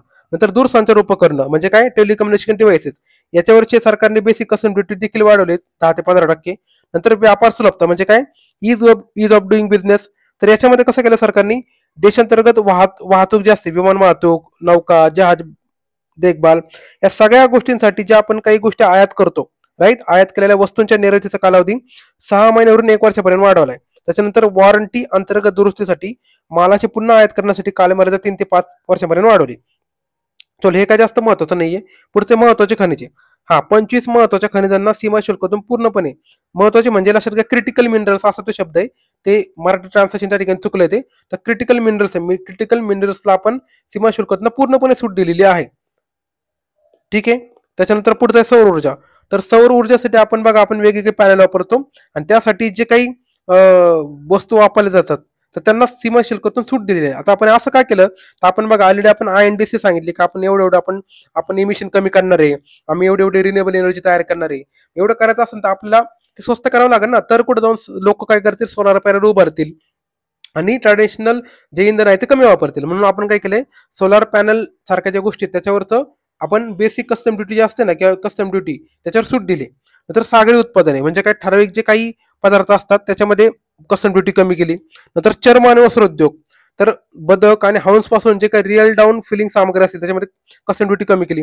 आता हे काय वाचत नका बसू, जस्ट तुम्हाला मी सांगतोय की कस्टम ड्युटी काही ठिकाणी कमी केल्यात, काही ठिकाणी वाढवल्यात. नंतर प्रत्यक्ष कर, आता वरचं होतं अप्रत्यक्ष कर, आता पुढचं पाहिजे आपण प्रत्यक्ष कर. तर सरकारने ठरवलं की आम्ही प्रत्यक्ष कर थोडंसं सिम्प्लिफाय करणार आहे. प्रत्यक्ष कर म्हणजे काय, तुमचं बघा इन्कम टॅक्स, आपण एखादा आम आदमी असतो, आम आदमी म्हणजे काय, समजा त्याचा इन्कम तुमच्या इन्कम टॅक्सच्या स्लॅबच्या वर असेल, समजा आपल्याला इन्कम टॅक्स सध्या 3 लाख आहे, समजा त्याचा इन्कम 3 लाखाच्या वर असेल तर त्याला टॅक्स लागतो. तर सरकारचं काय म्हणणं आहे ना, अशा लोकांना आपण थोडंसं काय करतं, गाजर दाखवायचं. गाजर म्हणजे काय, आता तुम्हाला एकदम इन्फॉर्मल वेने सांगतो, काही लोक काय करतात, टॅक्स मधून पळवाटा करतात, टॅक्स भरत नाही. मग अशा लोकांना जर आपण टॅक्सच्या जाळ्यामध्ये आणायचं असेल तर सरकार काय करणार, त्यांना थोडंसं दाखवणार, हा आम्ही तुमच्यासाठी ह्या फॅसिलिटी देतो, आम्ही तुम्हाला हे एक्झम्पशन देतो. मग सरकार अशा प्रकारच्या तुम्हाला फॅसिलिटी दिल्या तर मग लोक पण टॅक्स द्यायला काय होतात, मग एकदम खुशी खुशी टॅक्स देतात तशा पद्धतीने. तर सरकारचं म्हणणं आहे की टॅक्स देणं ही प्रोसिजर सिम्प्लिफाय करून टाकायची. तर तुम्ही साधा बघा, तुम्ही इन्कम टॅक्सची साईट जर ओपन केली ना तर ती वर्षातनं 3-4 महिने तर म्हणजे सर्व्हर डाऊनच असतो कायम त्याचा. म्हणजे विचार करा, आपण टॅक्स देतोय आणि आपण साईटवर जाऊन जर इन्कम टॅक्स जर त्या ठिकाणी हे भरत असेल, राईट, ITR फाईल करत असेल, तर आपल्याला जर ताप होत असेल तर आपण इन्कम टॅक्स भरू का? म्हणजे बघा, आपण भलं करतो इनडायरेक्टली कोणाचं, सरकारचं इनडायरेक्टली, बरोबर का? आपण टॅक्स देतोय सरकारला. जर तुमची साईट जर चांगली चालत नसेल तर तुम्ही टॅक्स भरणार का? तुम्ही काय म्हणणार, बघा आम्ही म्हणजे एवढं खुशी खुशी टॅक्स देतोय तरी सरकारला साईट नीट करता येत नाही. आलं लक्षात? असा प्रकारे त्या पद्धतीने. मग तर सरकारचं म्हणणं आहे की आम्हाला टॅक्स जी रचना आहे ना, म्हणजे टॅक्सची जी स्लॅब आपल्याला सिम्प्लिफाय करायची आणि त्याच्या माध्यमातून जे आम्ही काही सुविधा देतोय, म्हणजे ती इन्कम टॅक्सची साईट असेल, अजून कुठले जे असतात ना लागलेले कागदपत्र, त्याला आपण सिम्प्लिफाय करायचं, जेणेकरून काय होईल, हे जे कोर्टामध्ये दावे जातात बघा, कोर्टामध्ये जाऊन सरकारच्या विरोधात दावे चालतात आणि बरेचसे दावेचे सरकारी विरोधातच असतात. कारण का, सरकारचे कायदे नियम या सगळ्या गोष्टीमुळे सरकारच बऱ्याच ठिकाणी हे प्रतिवादी असतं. आणि त्याच्यामुळे सरकारचं म्हणणं होतं की याला आपण जर सिम्प्लिफाय केलं तर आपल्या विरुद्ध लागणारे जे वेगवेगळे लिटिगेशन्स आहेत, राईट, खटले आहेत, ते कमी होतील आणि लोक जरा जास्त टॅक्स देतील. म्हणजे सध्या जर आपण विचार केला तर भारताची पॉप्युलेशन किती आहे, जवळपास 140 कोटी, पण त्याचे फक्त जवळपास 1 ते 3 कोटी जनता फक्त जवळपास टॅक्स देते. मी तर म्हणेल 5 कोटीच्या वर जनता टॅक्स देत नाही. आपण मॅक्सिमम 5 कोटी पकडू. विचार करा, 140 कोटी फक्त 5 कोटी जनता जर टॅक्स देत असेल तर बाकी जनतेकडे आपण किती टॅक्स गोळा करू शकतो? तर ते एक महत्वाचं, कारण की सरकारला हा टॅक्स वाढवायचा आहे, इन्कम टॅक्स वाढवायचा आहे, जेणेकरून काय होईल, हा टॅक्सचा पैसा आपण वापरू शकतो चांगल्या कामासाठी, राईट. त्याच्यानंतर पुढचं आहे, आर्थिक वर्ष 23 मधील सुलभीकृत कर रचनेतून 58% कंपनी कर, 2/3हून अधिक करदात्यांनी आर्थिक वर्ष 24 मध्ये वैयक्तिक करासाठी लाभ घेतला. आता हे काय वाचायची गरज नाही. चला, धर्मादाय संस्थांसाठी TDS, धर्मादाय संस्थांसाठी तसेच TDS अर्थात स्वतःपाशी करार वजावटीचे सुलभीकरण. आता हा नेमका काय प्रकार असतो आपल्याला माहिती, TDS वगैरे. TDS म्हणजे काय, टॅक्स डिडक्टेड ऍट सोर्सेस. म्हणजे तुम्ही एखादी सर्व्हिस कोणाला तरी दिलेली असेल, समजा मी एखाद्या ठिकाणी ऍज अ फॅकल्टी म्हणून काम करतोय आणि त्यांनी मला काय केलं, 100 रुपये पेमेंट ठरवलंय, ठीक आहे, समजा असं सांगते मला 100 रुपये पेमेंट ठरवलंय. तर होतं काय, लक्षात घ्या, ते माझ्याकडनं इनवॉइस घेतात. ते काय करतात, इनवॉइस घेतात. इनवॉइस घेतात म्हणजे काय, जे काय सर्व्हिस मी दिलेली आहे त्या बदल्यात मला दिलेली एक प्रकारची रिसिप्ट असते. तर याच्यामध्ये कसं असतं, जो काय 100 रुपये असतो ना, तर 100 रुपये बंद 10% पैसे कट होतो सरकारला जातो, राईट. हा 10% पैसा कुठे जातो, सरकारला जातो, TDS म्हणून कट होतो. आता तुम्ही म्हणाल की मग 10% तर तुमचा कमाईचा पैसा आहे ना, तो तुम्हाला परत भेटणार का? तर तो लक्षात घ्या, तो तुम्हाला भेटतो. कधी भेटतो, तर ज्यावेळेस तुम्ही ITR फाईल करता आणि समजा तुमचं इन्कम जर त्या 3 लाखाच्या वर नसेल, म्हणजे 3 लाख का म्हणतो मी, सध्या 3 लाखाचा क्रायटेरिया, तुमचा 3 लाखाच्या वर टॅक्स लागतो तुम्हाला. तर तुमचा 3 लाखाच्या वर इन्कम नसेल तर तुमचे 10% तुम्हाला जे टॅक्स सरकारने कट केलाय ना, तर तुम्हाला वर्षभराने पुन्हा भेटतो. तुम्हाला काय करावं लागतं, ITR मध्ये ते टॅक्स क्लेम करावं लागतं, त्याला म्हणतात टॅक्स रिफंड. TDS क्लेम करावा लागतो. क्लेम केल्यानंतर मग तुम्हाला तुमचं तिकडे ऍक्सेप्ट झालं, इन्कम टॅक्सने एकदा ऍक्सेप्ट केलं की तुम्हाला TDS पुन्हा भेटतो, राईट. म्हणजे भेटतो, वर्षभराने किंवा भेटतो, फक्त तुमचं जे इन्कम जे आहे ना ते लिमिटमध्ये पाहिजे, असा तो प्रकार असतो. तर सरकारने याला काय करायला, सिम्प्लिफाय करायचं ठरवलं, लक्षात घ्या. थोडक्यामध्ये त्याला सिम्प्लिफाय करायचं ठरवलंय. त्यामुळे त्याच्यामध्ये महत्वाचं तेवढंच आपण बघूया. तर तपासणीविषयक प्रकरणामध्ये कालमर्यादा 10 वर्षावरनं 6 वर्ष करण्यात आलेली आहे. त्याच्यानंतर जर जाहीर करायचे राहून गेलेले उत्पन्न 50 लाख रुपये किंवा त्यावर अधिक असेल तर मूल्यांकन वर्ष संपल्यापासून 5 वर्षापर्यंत 3 वर्षाच्या पलीकडील मूल्यांकन पुन्हा उघडता येईल. नंतर कर विवरणपत्र जमा करण्याच्या तारखेपर्यंत TDS भरण्यात झालेल्या विलंबाचे गुन्हेगारी स्वरूपात रद्द झालेले आहे. त्याच्यानंतर ई वाणिज्य संचालकांवर लावेल 1% असे बघा, हे सगळ्या ज्या गोष्टी दिल्यात ना, ह्या सगळ्या गोष्टी मला थोडक्यात सांगायचं की सिम्प्लिफाय केल्यात. म्हणजे काय, जेणेकरून लोक TDS चांगल्या प्रकारे देऊ शकतील आणि बरेचसे लोक त्या टॅक्सच्या स्लॅबमध्ये येऊ शकतील. सरकारचं मेन पर्पज काय असतं माहिती का, तर टॅक्सचे असं सिम्प्लिफाय करायचं जेणेकरून सरकारला जास्तीत जास्त टॅक्स भेटेल आणि लोकांना काय जास्त ताण होणार नाही, राईट. जेणेकरून लोक टॅक्स द्यायला खुशी खुशी टॅक्स देतील, असं कुठल्या सरकारचा ओव्हरऑल पर्पज असतो, ठीक आहे. नंतर पुढचं बघा, भांडवली उत्पन्नाचे सुलभीकरण आणि सुसूत्रीकरण. भांडवली उत्पन्नाचे सुलभीकरण म्हणजे काय, समजा तुम्ही एखादी मालमत्ता असते बघा, राईट. तर तुम्ही एखादी मालमत्ता, समजा तुम्ही एखादी 100 रुपयाची मालमत्ता घेतलेली आहे, राईट, आणि समजा तुम्ही 5 वर्षांनी ती 125 रुपयाला विकली, तर तुम्हाला 25 रुपये फायदा झाला ना, याला म्हणतात कॅपिटल गेन्स टॅक्स. तर याच्यावर याच्यावर जो टॅक्स लागतो त्याला म्हणतात कॅपिटल गेन्स टॅक्स. तर अशा गोष्टीवर देखील सरकारने काय केलंय, थोडंसं सिम्प्लिफाय केले असं त्यांना सांगायचंय. थोडक्यात आम्ही टॅक्स जर लावतो ना तर थोडंसं सिम्प्लिफाय करतोय. ठीक आहे. त्याच्यानंतर पुढचे करदात्यांसाठी असलेल्या सेवा. करदात्यांसाठी असलेल्या सेवा काय, तर जे कोणी टॅक्स देते, करदाते म्हणजे काय टॅक्स देणारे लोक, तर त्यांना काही फॅसिलिटी दिल्यात. म्हणजे कसं काय, जे काय थोडकं IT मध्ये वेगवेगळ्या गोष्टी असतात तर थोडं डिजिटलायझेशन करणार सरकार. डायरेक्ट डिजिटलायझेशन केल्याचा फायदा काय होतो, तुम्हाला ऑफिसमध्ये जायची गरज पडत नाही, तुम्हाला कुठलं सॉफ्ट हार्ड कॉपी घेऊन जायची गरज पडत नाही, सगळ्या गोष्टी घर बसल्या ऑनलाईन होऊन जातात. असं सरकारचा पर्पज आहे. एवढं सिंपल तुम्ही लक्षात ठेवा. नंतर कायदेशीर तरतुदी अपील. आता बऱ्याचशा तुम्हाला सांगितलं होतं की ह्या सगळ्या गोष्टी पुढे जाऊन कोर्टामध्ये जातात. समजा सरकारच्या विरोधात गेलं, पण सरकारचं म्हणणं आहे की आम्हाला याच्यामध्ये जास्त फांद्यात अडकू नका. पण सरकारने एक स्कीम आली, ती म्हणजे विवाद से विश्वास योजना. लक्षात घ्या, पाठ करून ठेवा, खूप महत्वाची स्कीम आहे. विवाद से विश्वास योजना नेमकं कशाच्या संदर्भात आहे असा MCQ तुम्हाला विचारला जातो. त्यामुळे खूप महत्वाचे फॅक्ट आहे विवाद से विश्वास योजना. हे बघा, बजेटमध्ये जे स्कीम आहे तुम्हाला बरोबर म्हणजे ऍटलीस्ट बरोबर वाचून ठेवा, खूप महत्वाचे आहेत त्या स्कीम. तर ही स्कीम पाठ करून ठेवा, कुठली, विवाद से विश्वास योजना. त्याच्यानंतर पुढे जाऊन मग हे क्रायटेरिया वाढवले बघा, की प्रत्यक्ष विवरणकरण दाखल करणे, उत्पादन शुल्क तसेच सेवा कर यांच्याशी संबंधित असलेला कर लवाद उच्च न्यायालय तसेच सर्वोच्च न्यायालय दाखल अपीलांसाठी आर्थिक मर्यादा अनुक्रमे 60 लाख 2 कोटी 5 कोटी रुपयामध्ये वाढवण्यात आलेले आहे. हे काय जास्त महत्वाचं नाही, जसे एक एकदा बरोबर वाचून घ्या, 60 लाख 2 कोटी 5 कोटी. नंतर कायदेविषयक जाच कमी करून आंतरराष्ट्रीय कर रचनेत निश्चित आणण्यासाठी सेफ हार्बर नियमांचा विस्तार. चलो, हे काही जस्ट एकदा वाचून घ्या. नंतर रोजगार आणि गुंतवणूक. आता बघा, रोजगार आणि गुंतवणूक सरकार नेमकं काय केलं सरकारने, तर सरकारने एंजल टॅक्स रद्द केला. हे महत्वाचं आहे, हे पाठ करून ठेवा. एंजल टॅक्स काय असतो तुम्हाला सांगतो. तर लक्षात घ्या, एखादी स्टार्टअप कंपनी, आता समजा मला एखादी स्टार्टअप चालू करायची, माझ्याकडे असा पैसा नाही, बरोबर. तर मला कुणीतरी मित्रांनी काय केलं, पैसे दिले. ठीक आहे, मग मित्राकडनं पैसे उभारले. तर मित्र माझ्यासाठी काय झाला मित्रांनो, माझ्यासाठी तो एंजल झाला. एंजल म्हणजे एक प्रकारची परी. परी म्हणजे परी काय करते, चांगलं काम करते ना, राईट. तर मला मित्रांनी मदत केली, तो एक माझ्यासाठी एक प्रकारचा एंजल झाला, राईट. मग त्यांनी जो पैसा लावलाय ना त्याच्यावर लागतो तुमचा एंजल टॅक्स, राईट. तर सरकारने काय केलंय, आता तुम्ही म्हणाल की मग असा टॅक्स सरकार काय लावते, जर स्टार्टअप सारख्या गोष्टी सरकारला आणायचे तर ते सरकारला चूक नंतर कळलं, की आपण म्हणतो की स्टार्टअप तयार करा, तुम्ही बिझनेस चालू करा, नोकऱ्या नका घेऊ, सरकारी नोकरीच्या मागे नका लावू, स्वतःचा बिझनेस उभा करा.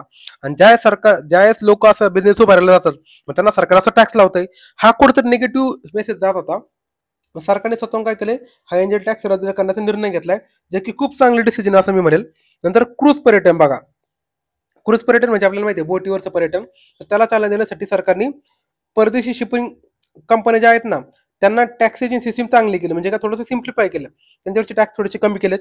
नंतर देशात कच्ची हिरे विकणाऱ्या परदेशी कंपन्यांसाठी सेफ हार्बर रेट जारी केलाय. नंतर परदेशी कंपन्यांसाठी कॉर्पोरेट टॅक्स 40% 35% पण कमी केला. हे पाठ करून ठेवा. फॉरेन कंपन्यांसाठी लक्षात ठेवा, आपण टॅक्स जास्त ठेवतो, देशी कंपन्यांना टॅक्स कमी लागतो, राईट. नॉर्मलच्या कंपन्या असतात ना देशी कंपन्या, त्यांना टॅक्स कमी असतो, फॉरेन कंपन्याला जास्त असतो. मग फॉरेन कंपनी म्हणले की आम्ही काय पाप केलं, त्याच्यामुळे ते भारतात कंपनी येत नव्हत्या. मग सरकारला चूक नंतर कळली, सरकारने काय केलं, आता हा टॅक्स 40%वरून 35% कमी केलेला आहे. हे एक महत्वाची फॅक्ट आहे. त्याच्यानंतर पुढचं काय अजून याच्यामध्ये, चलो आता हे खाली काय जास्त महत्वाचं नाही, पुढचं आपण पाहूया सामाजिक सुरक्षा लाभ. सामाजिक सुरक्षा लाभ याच्यामध्ये काय आहे, तर याच्यामध्ये पेन्शन स्कीम त्याच्यामध्ये उल्लेख केलाय, राईट. सामाजिक सुरक्षा लाभ मध्ये तर 20 लाख रुपये मूल्याच्या लहान जंगम विदेशी संपत्ती जाहीर न करणे याला दंडात्मक कारवाईतून वगळण्यात आलेला आहे. म्हणजे काय, समजा तुमचं बाहेरची जी इन्कम आहे ना, कुठली संपत्ती, सॉरी, लहान जंगम विदेशी संपत्ती, लहान म्हणजे काय, छोटी, केवढी छोटी, तर 20 लाख रुपयेपर्यंत असेल तर तुमच्या परदेशामध्ये समजा 20 लाखाच्या आतली एखादी जंगम प्रॉपर्टी असेल, जंगम म्हणजे काय, तर मुव्हेबल प्रॉपर्टी असेल का, मुव्हेबल प्रॉपर्टी जी तुम्ही मूव्ह करू शकता, तर अशी प्रॉपर्टी इनकेस जर तुम्ही जाहीर नाही केली तर तुम्हाला दंडात्मक कारवाई यायची. तर दंडात्मक कारवाई सरकारने आता वगळण्यात आलेला आहे, असं त्याचा मिनिंग होतं ओव्हरऑल. त्याच्यानंतर पुढचं बघा, वित्तीय विधेयकातील इतर महत्वाचे प्रस्ताव. आता त्यांनी काय सांगितले की 2% असलेले समानीकरण शुल्क मागे घेण्यात आलेलं आहे. हे एक महत्वाची प्रोविजन पाठ करून ठेवा. 2% इक्वलायझेशन लिव्ही सरकार लावायचं. इक्वलायझेशन लिव्ही कुठे लावायचं, तर लक्षात घ्या, जे गुगल, फेसबुक हे जे असतात ना याच्यावर जे टॅक्स, याच्यावर जे वेगवेगळे ऍडव्हर्टाइजमेंट रन होतात बघा, वेगवेगळे ऍड्स रन होत असतात, तर ह्या ऍडचा रिव्हेन्यू कोणाला भेटायचा, तर त्या अमेझॉन वगैरे जे काय असेल त्यांना भेटायचा. तर मग त्याच्यावर सरकारने टॅक्स लावला होता 2%. हा 2016 साली टॅक्स आला होता. हे ऑलरेडी आपण कोर लेक्चरमध्ये पाहिले. तर इक्वलायझेशन लेव्ही हा 2016 आलेला होता आणि 2% टॅक्स लावला होता. तर सरकारने तो टॅक्स मागे घेतलाय. नंतर बघा लेटेस्ट याच्यामध्ये वैयक्तिक करामध्ये चेंजेस झालेत. वैयक्तिक कर म्हणजे काय? इन्कम टॅक्सच्या स्लॅबमध्ये चेंजेस झालेत. तर कसे चेंजेस झालेत? खाली आपल्याला चार्ट दिलेला आहे. तर पगारदार कर्मचाऱ्याची प्रमाणित वजावट म्हणजे आपल्याला टॅक्स एक्झम्पशनची भेटते ना, राईट? तुम्हाला किती सवलत भेटू शकते? पगारदार कर्मचारी म्हणजे सॅलरीड पर्सन तर 50,000 रुपयावरून वाढून ती 75,000 रुपये केली. म्हणजे 75,000 रुपये तुम्ही काय करू शकता? त्या ठिकाणी टॅक्स वाचू शकता. नंतर कुटुंब निवृत्ती वेतनवरील वजावट 15,000 वरून वाढून ती 25,000 रुपये केली. कुटुंब निवृत्ती वेतनवरील 15,000 वरून वाढून किती केली? 25,000 रुपये केलेली आहे. तर पगारदाराचं लक्षात ठेवा 50,000 वरून 75,000 आणि कुटुंब निवृत्ती वेतनवरील वजावट 15,000 वरून 25,000. नंतर खाली आता सुधारित कर रचना बघा. 3 लाखापर्यंत काहीच टॅक्स नाही. 3 ते 7 लाख रुपये असेल तर तुम्हाला 5% टॅक्स लागतो. 7 ते 10 लाख रुपये असेल तर 10% टॅक्स लागतो. 10 ते 12 लाख रुपये असेल तर 15%, 12 ते 15 असेल तर 20% आणि 15 लाखांना असे अधिक असेल तर 30%. तर तुम्हाला प्रश्न कसा विचारतील माहिती आहे का एक्झामला? तुम्हाला विचारतील की सध्या टॅक्स लावायचं मिनिमम रेट, मिनिमम ही किती आहे क्रायटेरिया? तर लक्षात घ्या 3 लाख रुपये, राईट? म्हणजे 3 लाखाच्या वर तुम्हाला टॅक्स लागणार. किती लागणार? 5%. आणि मॅक्झिमम किती आहे? तर 30%. आलं लक्षात? म्हणजे आपल्या टॅक्सचा दर किती आहे? तर 5%वरनं 30% एवढा आपला रेंज आहे, लक्षात ठेवा. 5% लागणार तुम्हाला लागल्याला सुरुवातीला आणि जास्तीत जास्त 30% लागतो. ठीक आहे. त्यासाठी क्रायटेरिया देखील तुम्हाला सांगितलं की 0 ते 3 लाख, 3 ते 7 लाख, त्याच्यानंतर 7 ते 10, 10 ते 12, 12 ते 15 आणि 15 लाखाच्या वर. आणि याच्यावर एक तुम्हाला एक एक्स्ट्रा माहिती सांगायची. जे अतिश्रीमंत लोक असतात ना, अंबानीसारखे लोक, त्यांना सरचार्ज देखील लागतो. लक्षात घ्या. या ठिकाणी दिलेलं नाही, पण तुम्हाला मी जस्ट एक कोडचा पॉईंट सांगतोय. जे अतिश्रीमंत लोक असतात त्यांना टॅक्सवर देखील टॅक्स लागतो. म्हणजे त्यांना सरचार्ज लागतो, लक्षात ठेवा. तर समजा त्यांना समजा 30% टॅक्स लागलाय, तर त्या 30%च्या वर देखील त्यांना आहे ना 2-1% टॅक्स एक्स्ट्रा भरावा लागतो. कारण ते अतिश्रीमंत व्यक्ती आहेत, राईट? त्याच्यामुळे त्याच्यानंतर नवीन कर रचनेनुसार जो पगारदारी कर्मचारी असेल ना, समजा एखाद्याला पगार भेटतोय, तर त्याची इन्कम टॅक्समधनं 17,500 रुपयांची बचत होणार आहे, असं त्यांनी सांगितले. तर हे होतं तुमचं ओव्हरऑल ह्या बजेटची वेगवेगळी वैशिष्ट्ये. आता आपण अजून एक डॉक्युमेंट बघणार आहे. त्याच्यामध्ये तुम्हाला अजून काही महत्त्वाच्या गोष्टी लक्षात येतील, तर आपण त्याच्यामध्ये जाऊया. तर थोडंसं इंग्लिशमध्ये डॉक्युमेंट आहे, आपण ते मराठीमध्ये सांगण्याचा प्रयत्न करू.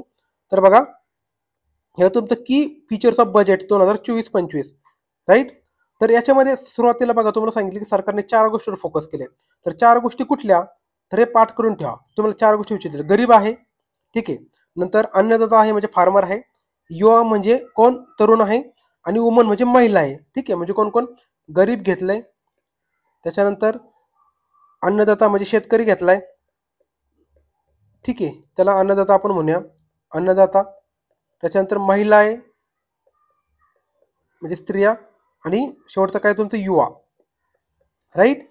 हे 4 लोकांना सरकारने फोकस केले. Focus on major 4 caste. तर कास्ट म्हणजे जाती असं नाही पकडायचं त्याला. हे 4 वेगवेगळी कॅटेगरी: गरीब, शेतकरी, महिला आणि युवा. तर कसं लक्षात ठेवू शकता तुम्ही? हे बघा, एक युवा, महिला, शेतकरी, गरीब आहे.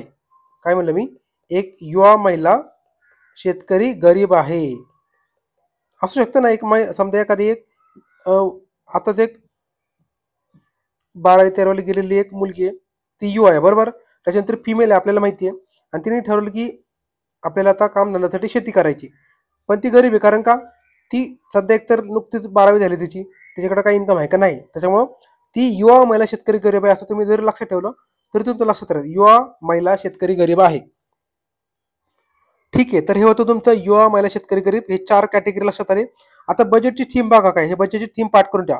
वर्ष जे होतं ना, वर्ष होतं तर फोकस पॉईंट होता. फोकस 4 गोष्टीवर होता. हे तुम्हाला गव्हर्नमेंटसाठी विचारतील बरं का. फोकस आहे 4 गोष्टीवर. तर थीम बघा काय, थीम मध्ये बजेटच्या थीम मध्ये पुन्हा 4 गोष्टी आहेत. कुठल्या? तर 4 गोष्टी. पहिल्या तुमचं रोजगार, एम्प्लॉयमेंट. दुसरं तुमचं स्किलिंग म्हणजे काय? कौशल्य. पुढचं MSME म्हणजे काय? तर मायक्रो स्मॉल मीडियम इंडस्ट्रीज. आणि शेवटी तुमचं मिडल क्लास, राईट? तर लक्षात कसं ठेवणार तुम्ही? हे बघा, तुम्ही मेम्स लक्षात ठेवा. मेम्स लक्षात ठेवा. काय कसं लक्षात ठेवा? MEMS. M for MSME, E for employment, नंतर M फॉर मिडल क्लास आणि S for skilling. MEMS, right? आपण मेम्स लक्षात ठेवतो ना, मीम्स.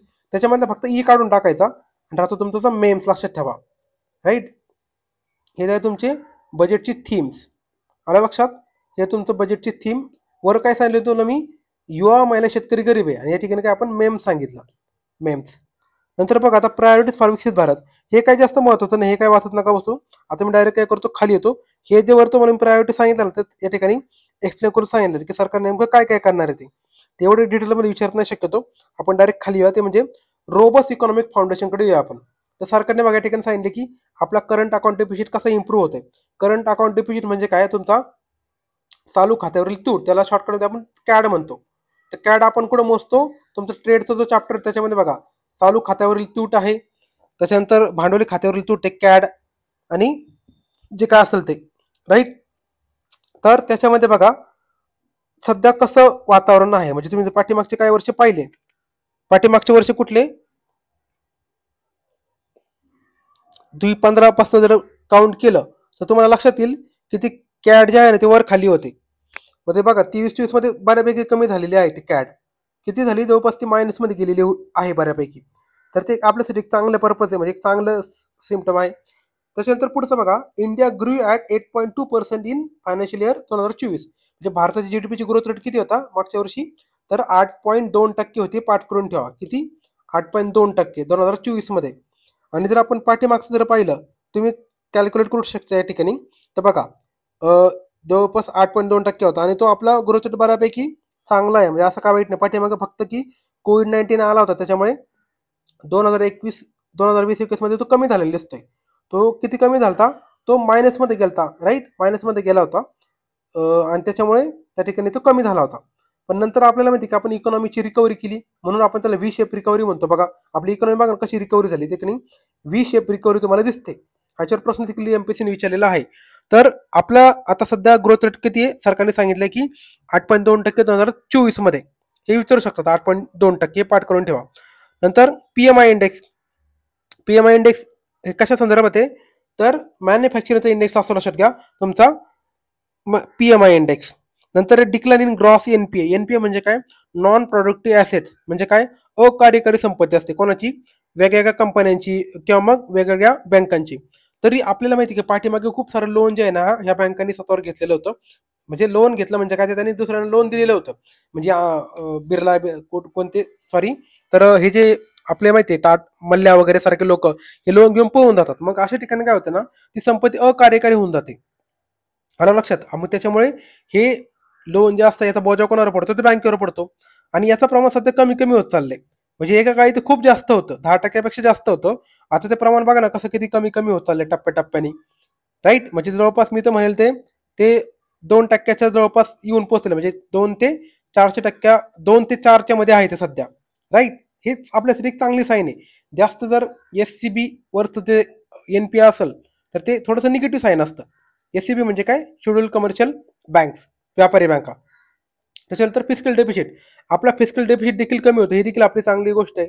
हे देखील पाठ करून ठेवा. आपण फिस्कल डेफिसिट किती आहे तुम्हाला जर विचारलं तर मागचे 3-4 वर्ष बघा, 21, 22, 30, 24 मध्ये कसं झालाय, आधी होता 9.2%, नंतर झाला 6.7%, नंतर 6.4%, नंतर 5.6%. असा तो ओव्हरऑल फिस्कल डेफिसिट आहे. तर आपण कसा मोजतो फिस्कल डेफिसिट, तर जीडीपीच्या पर्सेंटेजनी कम्पेअर करून लक्षात ठेवतो. तर 2024 साठी किती आहे, तर 5.6% आहे, राईट. 9.2%, नंतर 6.7, 6.4 आणि 5.6. ही आकडेवारी एक पाठ करून ठेवा, ही महत्वाची आहे. म्हणजे दोन्हीच्या अँगलनी, प्रिलिम्स आणि मेन्सच्या अँगलनी. नंतर टेमिंग इन्फ्लेशन. म्हणजे इन्फ्लेशन काय, आपली महागाई. महागाईचा दर किती होता 2023 मध्ये, तो 5.4% होता. तो हा तुम्हाला झिगझॅग लाईन दिसेल बघा, अशी साईन वेव्ह सारखी लाईन दिसेल. 6.2, नंतर 5.5, नंतर 6.7, नंतर 5.4. तर हे वर खाली उतरतं तुमचे इन्फ्लेशन दर. तर 5.4 तुम्ही राऊंड फिगर लक्षात ठेवा, 5.4. ठीक आहे. तर तुम्हाला FD लक्षात ठेवायचं आहे, इन्फ्लेशन रेट लक्षात ठेवायचं आहे. नंतर हे पुढच्या पेजवर आहे, त्याच्या पुढच्या पेजवर आहे, खाली बघा, rupee comes from and rupees goes to. म्हणजे काय, नेमका रुपया येतो कुठून, सगळ्यात जास्त सरकारला इन्कम भेटतं कुठून, ते जास्त विचारलं जाऊ शकतं. तर लक्षात घ्या, सध्या आपल्याला म्हणजे भारत सरकारला सगळ्यात जास्त पैसे येतो कुठून, तर येतो कर्जाद्वारे. बॉरोइंग अँड लायबिलिटीज म्हणजे काय, कर्ज आणि देयतामुळं इकडनं जास्त पैसे येते. म्हणजे सरकार सध्या कर्ज काढून पंढरीची वारी करते, असं तुम्ही लक्षात ठेवा. म्हणून मी तुम्हाला बघा मध्ये सारखं सांगत असतो की सरकार कर्ज काढून पंढरीची वारी करते. त्याचं कारणच आहे की सगळ्यात जास्त इन्कम कुठून येतं सरकारला, 27% विचार करा, 27% इन्कम म्हणजे ऑलमोस्ट 1/4 इन्कम हे कर्जाद्वारे येते. हे झाला पहिला नंबर याचा. दुसरा नंबर कोणाचा आहे? सरकारला दुसरा नंबरचा पैसा येतो तुमच्या इन्कम टॅक्सपासून. इन्कम टॅक्स म्हणजे काय? आयकर. जे लोक इन्कम टॅक्स देतात ना ते येतं तुमच्या आयकरामध्ये. हे दुसरा क्रमांक याचा इन्कम टॅक्सचा. तिसरा क्रमांक लागतो तुमचा जीएसटी आणि इतर टॅक्सेस. लक्षात घ्या किती टक्के वाटा त्यांचा? 18%. राईट. तुमचे पहिले 3 टॉप तुम्हाला लक्षात ठेवायचे. जास्तीत जास्त चौथा लक्षात ठेवा, कॉर्पोरेट टॅक्स. तर हे पहिले 4 आहे. पहिला कोणी तुमचा बॉरोइंग्स आणि अदर लायबिलिटीज, दुसरा तुमचा इन्कम टॅक्स, तिसरा तुमचा जीएसटी आणि शेवटचा तुमचा कॉर्पोरेशन. मी तुम्हाला एक ट्रिक सांगतो बघा. B for borrowing, I for income tax, G for GST आणि सी फॉर कॉर्पोरेशन टॅक्स. याला मी म्हणतो बिग सी. बिग सी तुम्हाला बिग, बघा बिग आणि शेवटी सी. जसं आपण बिग बी म्हणतो ना, बच्चनला आपण लोक बिग बी म्हणतात, बिग बी. तसं आपण मी याला बिग बिग सी म्हणतो, बिग सी. राईट. हे झालं तुमचं लक्ष ठेवायची ट्रिक, बिग सी. त्याच्यानंतर पुढचं बघा, रुपी गोज टू. आता रुपी गोज टू म्हणजे काय? तर या ठिकाणी लक्षात ठेवायचं तुम्हाला, रुपीज जातो कुठं, म्हणजे सगळ्यात जास्त खर्च नेमकं होतो कुठं, ते देखील आपल्यासाठी महत्वाचं आहे. आता बघा तुम्हाला मी सांगितलं होतं की मगाशी वर जास्त आपण खर्च केलाय कशावर? लोनवर. म्हणजे लोनकडनं आपल्याला जास्त पैसा आलाय. आता सगळ्यात जास्त आपला खर्च होतो कुठं? तर state share of taxes and duties. आलं लक्षात? म्हणजे काय? सगळ्यात जास्त पैसा जातो राज्यांना. म्हणजे केंद्र सरकारचा जो जास्त पैसा जातोय ना, तर राज्यांचा जो वाटा असतो ना, आपल्याला माहिती आहे 100% 41% वाटा आपण स्टेटला देतो. तर सगळ्यात जास्त वाटा जो आहे ना खर्चामधला, तो जातो राज्यांना. म्हणजे राज्यांना जो आपण टॅक्स डिव्होल्युशन मधला वाटा द्यावा लागतो, तो त्याच्यामध्ये जातो. म्हणजे पहिलं झालं तुमचं स्टेट. दुसरा कोणाचा वाटा आहे? 19% मध्ये येतं बघा. ते आहे तुमचं इंटरेस्ट ऑफ पेमेंट. म्हणजे काय? वेगवेगळे देणी द्यायचे असतात. राईट. इंटरेस्ट पेमेंट म्हणजे काय? व्याज. सरकारने जे कर्ज घेतलंय ना, त्याचं व्याज तर द्यावं लागेल. तर व्याज देण्यावर 2 नंबरचा खर्च होतोय. म्हणजे बघा किती मोठा खर्च आहे. राईट. त्याच्यात 3 नंबर बघा. तिसरा नंबर कोणाचा आहे 16% मध्ये? तर तुमचा सेंट्रल सेक्टर स्कीम. म्हणजे काय? केंद्राची जी स्कीम असते ना, त्याला आपण म्हणतो सेंट्रल सेक्टर स्कीम. तर 2 गोष्टी लक्षात ठेवा, सेंट्रल सेक्टर स्कीम वेगळी असते आणि सेंट्रल स्पॉन्सर स्कीम वेगळी असते. सेंट्रल सेंट्रल सेक्टर स्कीम मध्ये 100% पैसा सेंट्रल देत असतं आणि सेंट्रली स्पॉन्सर्ड स्कीम मध्ये काही पैसा सेंट्रल देतं आणि काही पैसा स्टेट देत असतं. ठीक आहे. तर याचा क्रमांक लागतो तिसरा. ठीक आहे. म्हणजे पहिला क्रमांक कोणाचा होता? तर होता स्टेटला दिलेला आहे पैशांचा, तर आपण त्याला येस म्हणूया. दुसरा क्रमांक लावतो तुमचा इंटरेस्ट पेमेंटचा, आपण त्याला आय म्हणूया. तिसरा क्रमांक लागतो तुमचा सेंट्रल सेक्टर स्कीम, त्याला मी सी म्हणतो. तर तुम्ही सिक लक्षात ठेवा. सिक. सिक म्हणजे काय? आपण म्हणतो आजारी. मग आजारी माणसाला आपण पैसे खर्च करतो ना, एस आय सी. सिक. मी तुम्हाला एस आय सी लक्षात ठेवायला सांगतो. तर आजारी माणसाला पैसा जास्त खर्च होतो सिक. तर मग एस म्हणजे काय? तर स्टेट, आय म्हणजे काय? इंटरेस्ट पेमेंट आणि सी म्हणजे काय? तुमचं सेंट्रल सेक्टर स्कीम. अशा प्रकारे ठिकाणी पैसा तुमचा जास्त खर्च होतो. तर तुम्हाला पहिले 3 टॉप लक्षात ठेवायचे, कारण अशा प्रकारचे प्रश्न विचारलेत म्हणून तुम्हाला मी सांगतोय. बाकी लक्षात ठेवायचे नाही ठेवायचे तर तुमची मर्जी. त्याच्यानंतर पुढचं बघा, सगळ्यात जास्त आता खर्च कुठं कुठं होतोय? म्हणजे मेजर आयटमवर बघा, आपल्या डिफेन्सवर बघा सगळ्यात जास्त खर्च होतोय. किती? 4,00,000 कोटी. किती? 4,54,000 कोटी. म्हणजे जवळपास 4.5 लाख कोटी एवढा खर्च होतोय. राऊंड फिगर लक्षात ठेवा, 4.5 लाख कोटी. हे ठीक, हे देखील विचारलं जाऊ शकतं, 4.5 लाख कोटी. दुसरा खर्च कोणावर? रूरल डेव्हलपमेंट, ग्रामीण विकास, जवळपास 2,65,000 कोटी. तिसरं आहे ॲग्रिकल्चर आणि अलाइड सेक्टर, म्हणजे काय? कृषी आणि संबंधित क्षेत्र, त्याच्यावर 1,51,000 कोटी, म्हणजे जवळपास 1,50,000. नंतर होम अफेअर्स. राईट. त्याच्यामध्ये जवळपास 1,50,000. नंतर एज्युकेशन म्हणजे शिक्षण, जवळपास 2.25 लाख कोटी. आय टी आणि टेलिकॉमवर जवळपास 1.6 लाख कोटी. हेल्थवर 89,000 कोटी. एनर्जीवर 68,000 कोटी. पहिले 3 लक्षात ठेवा तुम्ही, डिफेन्स, रुरल डेव्हलपमेंट, नंतर ॲग्रिकल्चर अँड अलाइड म्हणजे DRA, नंतर होम अफेअर्स. मी कसं लक्षात ठेवणार? DRAH, ड्रा असं काहीतरी करता येईल तुम्हाला, ड्रा. तर एवढ्यावर जास्त खर्च होते. आणि डिफेन्सवर पहिला आकडा पाठ करून द्या, 4.5 लाख कोटी जवळपास. डिफेन्स, रुरल डेव्हलपमेंट, ॲग्रिकल्चर आणि होम अफेअर्स. तर DRAH. राईट. त्याच्यानंतर पुढचं आहे ते म्हणजे आता महत्त्वाच्या स्कीमला असलेला पैसा, म्हणजे सरकारने किती पैसा दिलेला आहे वेगवेगळ्या स्कीमसाठी, हे देखील विचारलं जाऊ शकतं की सगळ्यात जास्त पैसा कुठल्या स्कीमला दिलाय बऱ्यापैकी. तर बघा, मनरेगाला सरकारने दिलाय 80,000 कोटी. मागच्या वर्षी किती होता? 60,000 कोटी. हे देखील कंपॅरिझनच्या अँगलने विचारू शकतात की मागच्या वर्षी होता 60,000 कोटी, आता दिलाय 86,000 कोटी. ठीक आहे. नंतर रिसर्च अँड डेव्हलपमेंट प्रोजेक्टसाठी किती दिलाय? तर मागच्या वर्षी होता 840 कोटी, आता दिला 1200 कोटी. नंतर न्यूक्लिअर पॉवर प्रोजेक्टसाठी मागच्या वर्षी होता 442 कोटी, आता दिला 2,228 कोटी. नंतर PLI फॉर फार्मास्युटिकल इंडस्ट्री, म्हणजे काय? प्रोडक्शन लिंक इन्सेंटिव्ह असतं बघा. तर इंडस्ट्रीसाठी दिलेल्या एक प्रकारची स्कीम आहे ती PLI नावाची स्कीम. त्या ठिकाणी 1200 होते, आता दिले 2143. नंतर खाली सेमी कंडक्टर वगैरेच्या ठिकाणी मागच्या वर्षी होतं 3,000 कोटी, आता दिले 6,903 कोटी. आणि सोलार पॉवरसाठी मागच्या वर्षी होतो 4,970 कोटी, आता आहे तुमचं जवळपास 10,000 कोटी. तर अशा भरपूर याच्यामध्ये तुम्ही जे खालचे वाचू शकता. मला फक्त मेन लक्षात ठेवायला सांगा तुम्हाला पहिले तुमचं मनरेगा, ठीक आहे, दुसरं तुमचं रिसर्च अँड डेव्हलपमेंट, ठीक आहे, आणि तिसरं तुमचं न्यूक्लिअर. तुम्ही MRN लक्षात घ्या, MRN, M for MNREGA, R for research and development आणि N for nuclear power project, ठीक आहे. किंवा मग तुम्ही MRP असं देखील लक्षात ठेवू शकतो. MRP, M म्हणजे काय, मनरेगा, N नंतर R म्हणजे काय, रिसर्च, आणि N ऐवजी तुम्ही P लक्षात ठेवा. P म्हणजे काय, पॉवर, राईट. MRP असं जर लक्षात ठेवलं तर ते लक्षात राहू शकतं, MRP. ह्याच्यानंतर खाली आपण रिसिप्ट म्हणजे काय, सरकारला किती रेव्हेन्यू भेटला लक्षात घ्या, राईट. रेव्हेन्यू मधून किती प्राप्त झाली, महसूल प्राप्ती किती सरकारला. रेव्हेन्यू रिसिप्ट म्हणजे काय, महसूल प्राप्ती, आणि कॅपिटल रिसिप्ट म्हणजे काय, भांडवली प्राप्ती. तर आपण ऑलरेडी बजेटच्या चॅप्टरमध्ये या गोष्टी पाहिल्यात. रिसिप्ट आणि एक्सपेंडिचरचे वेगवेगळे टाईप्स, किंवा रेव्हेन्यू आणि कॅपिटलमध्ये वेगवेगळे टाईप्स. तर रेव्हेन्यू रिसिप्ट सरकारला किती भेटते, तर 31.3 लाख कोटी एवढा रेव्हेन्यू रिसिप्ट भेटते. आणि कॅपिटलमध्ये किती भेटते, तर 16.9 लाख कोटी. म्हणजे रेव्हेन्यू मधनं सरकारला जास्त पैसे होते असं लक्षात ठेवा.